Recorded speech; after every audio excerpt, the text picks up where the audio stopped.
kita pengen tadabbur ayat supaya bisa healing perasaan kita yang sedang terluka, healing tentang beban kita. Gimana cara biar kita tuh, kalau bahasa terapis tuh, rilis beban, masalah, curhat supaya rilis gitu kan, rilis curhat. Oke, itu salah satu metode. Terus apa metode lain untuk kita rilis atau kita bisa healing dengan ayat-ayat Al-Quran? Tadabbur. Jadi ada tafakkur, ada tadabbur, ada terapi. Islam itu banyak banget hal-hal yang bagus, tapi tidak ada yang lebih indah dan lebih tepat dan lebih efektif daripada terapi dengan tadabbur Al-Quran. Bukan hanya baca, tapi tadabbur Al-Quran. Menghayati, memahami pesan-pesan Allah di dalam Al-Quran. Makanya ketika Nabi punya masalah, obatnya Al-Quran. Itulah kenapa di dalam Al-Quran Allah menyebutnya wasyifa'un lima fis sudur. Dia itu obat, penyembuh, bahkan bukan obat. Kalau obat itu dawa, kalau syifa penyembuh. Dawa belum tentu sembuh, bisa sembuh bisa enggak. Tapi kalau syifa ya udah pasti sembuh.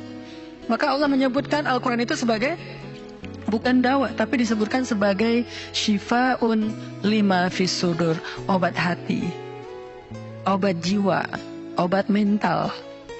Walaupun banyak ulama menganggap bahwa dia juga bisa menjadi obat fisik, dan saya percaya itu. Tetapi yang lebih dahsyat lagi adalah dia memang obat mental. Pertanyaannya, bagaimana menjadikan Al-Quran sebagai syifa, healing? Ayat-ayatnya gimana cara kita mentadabburinya? Semua ayat sama, cuman yang membedakan satu dengan yang lain fadilahnya. Tapi semua sama-sama istimewa. Jadi nggak boleh ada satupun ayat yang kita anggap nggak penting. Alif Lam Mim, apa pentingnya? Nun, Qaf, Shad, satu huruf doang. Enggak, biasa aja. Sehingga kita ngerasa membaca ayat itu nggak terlalu istimewa. Sama, satu huruf pun itu istimewa di Al-Quran. Kan kata Nabi, satu huruf seperti 10 kebaikan. Jadi kalau kita baca Nun, udah aja, alhamdulillah udah ngaji nih. 10 kebaikan loh itu. Tapi kalau udah tahu 10 kebaikan, ngapain satu huruf? Udah aja wal qalami wa ma yasturun, lanjut dong. Udah tahu tuh 10 kebaikan cuma satu huruf, sayang banget ya, tak ada waktu. Dan ketika membacanya, jangan target saya harus cari waktu yang tepat nih buat baca Quran biar khatam 1 juz. Jangan cari waktu yang tepat, susah. Lama-lama sampai malam akhirnya nggak kebaca. Asal ada waktu baca aja dulu, dapat 1/2 halaman, dapat 2 baris, dapat 1 baris, pokoknya baca aja dulu. Jadi tadabbur, cara untuk bisa menjadikan Al-Quran sebagai syifa, tadabbur. Bagaimana dulu Nabi, sahabat, orang-orang solih mentadabburi Al-Quran? Yang pertama adalah mereka membaca Al-Quran secara tematik, supaya kita dapat sesuai dengan problem kita, masalah kita, hajat kita. Tematik. Lagi ada masalah apa kita? Karena ayat Al-Quran turun kepada Nabi pun secara tematik, secara kontekstual. Apa yang dialami Nabi, itulah ayatnya. Al-Quran tidak turun sekaligus kepada Nabi, turun sekaligusnya itu di Lauhul Mahfuz. Lalu sampai kepada Nabi berangsur-angsur selama 23 tahun. Kenapa berangsur-angsur, Ustaz? Dan kenapa nggak urut? Turunnya yang pertama adalah Al-Fatihah dan Al-Alaq. Kenapa sekarang Al-Fatihah lalu Al-Baqarah? Kenapa enggak Al-Fatihah, Al-Alaq, kemudian surat apa lagi yang berurutan sesuai dengan urutan turun? Kenapa kok dibalik-balik, kok diacak-acak? Karena Al-Quran turun itu secara tematik, teman-teman. Hikmahnya apa? Hikmahnya karena dia tidak turun untuk sekedar dibaca. Dia turun untuk ditadaburi supaya jadi solusi, petunjuk dalam hidup. Petunjuk apa? Petunjuk terhadap masalah yang lagi dihadapin. Dan kita nggak akan dapat petunjuk kalau nggak ngerti kan? Coba baca petunjuk penggunaan obat. Bahasanya bahasa bahasa Thailand misalnya. Banyak kap-kapnya. Susah kan kita? Gimana berapa hari sekali? Kayaknya 5 kali sehari deh. Padahal cuma 2 kali sehari. Nggak bisa dapat petunjuk karena nggak ngerti. Maka supaya kita bisa tadabbur, kita pahami. Nah, memahaminya apa? Sesuai dengan tema.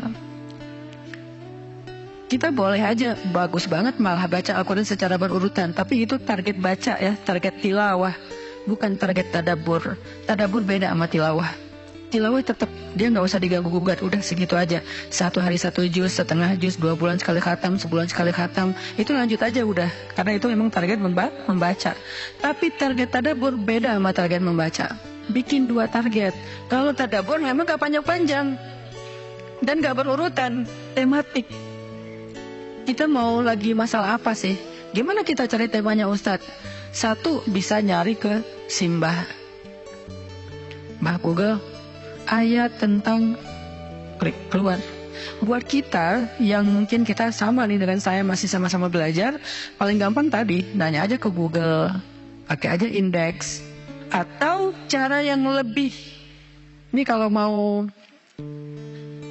saya beberapa kali nyoba soalnya, kalau mau bukan ngetes ya, kalau mau agak sedikit lebih seru nih, agak lebih seru.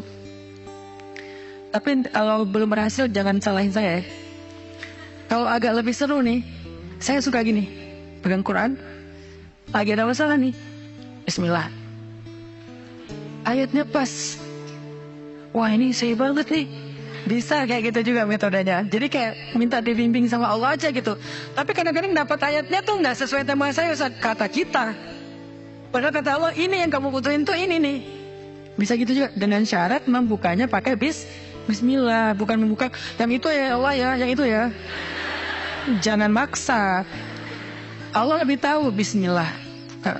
Ayatnya tentang makanan. Oh mungkin kita masalahnya emang masalah berat badan mungkin, atau masalah mubazir mungkin, sehingga merembet kemana-mana. Allahu alam. Tapi kalau mau lebih jelas ya udah cari pakai yang tadi, dapat ayatnya secara tematik.